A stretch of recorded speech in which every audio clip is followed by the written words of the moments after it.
জোর করে স্বীকারোক্তি আদায়ে পুলিশের অমানবিক নির্যাতনের বর্ণনা দিচ্ছেন ময়মনসিংহের টেক্সটাইল শ্রমিক মোস্তফা। বিগত সরকারের সময় জঙ্গি সাজিয়ে আদায় করা হয় স্বীকারোক্তি, গুম করে রাখা হয় প্রায় ৩ মাস। দুদিন পর আইসে আর ফিরছে, আর জিজ্ঞাসা করছে তুমি জঙ্গি কিনা, স্বীকার দাও, হান তেন এসে এগুলো আমার খেলে মারামারি করছে। পরে আমি কিছু কি বলবো, আমি মিথ্যা কথা করে আমার দরকার আছে, আমি তো জঙ্গি না আমি।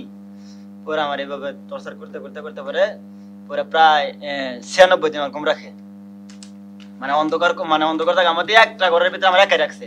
কম্বল দিচ্ছে, ওই কম্বলের ভিতরে লেখা আছে র্যাব হেডকোয়ার্টার, মানে র্যাব 1 লেখা পাইছে, মানে কম্বলের কানির ভিতরে আর কি। এমন নির্যাতনের মূল ভিকটিম সে সময়ে বিরোধী দলে থাকা রাজনৈতিক দলের কর্মীরা।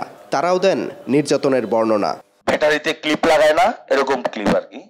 তো এরকম ক্লিপ লাগায়া ওই দূরে এসপি সাহেব বৈশা, ওই একটা সুইচের মতো আছে এরকম, আমি দেখতেছি যে উনি এরকম টিপ দিয়ে ধরে থাকে। যতক্ষণ পর্যন্ত আমি ওইটা সহ্য করতে পারি ততক্ষণ পর্যন্ত ওইটা ধরেই থাকে। যে সময় দেখে যে আমি না পারতাছি, ওই সময় সে ওটা ছেড়ে দিত। খুবই কষ্ট লাগছে আমার।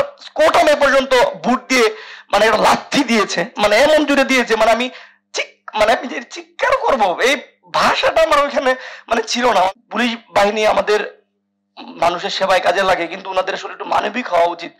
মানবাধিকার সংস্থা অধিকার আয়োজিত ময়মনসিংহের এই আলোচনা সভায় ছিলেন জেলা পুলিশ ও প্রশাসনের কর্মকর্তারা।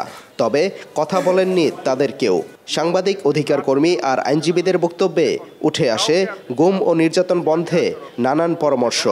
আসার বিষয় হচ্ছে যে পুলিশ নিজে বাদী হয়ে এখন পর্যন্ত কোনো মামলা করে নাই, যেটা ইতিপূর্বে একটা কালচার ছিল যে পুলিশকে ব্যবহার করতো ওই স্বৈরাচারী সরকার।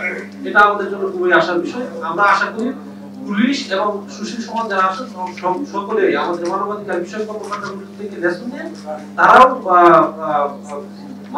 মানবাধিকার লঙ্ঘন করবেন না এবং দেশ এবং দেশ কাজ করবেন।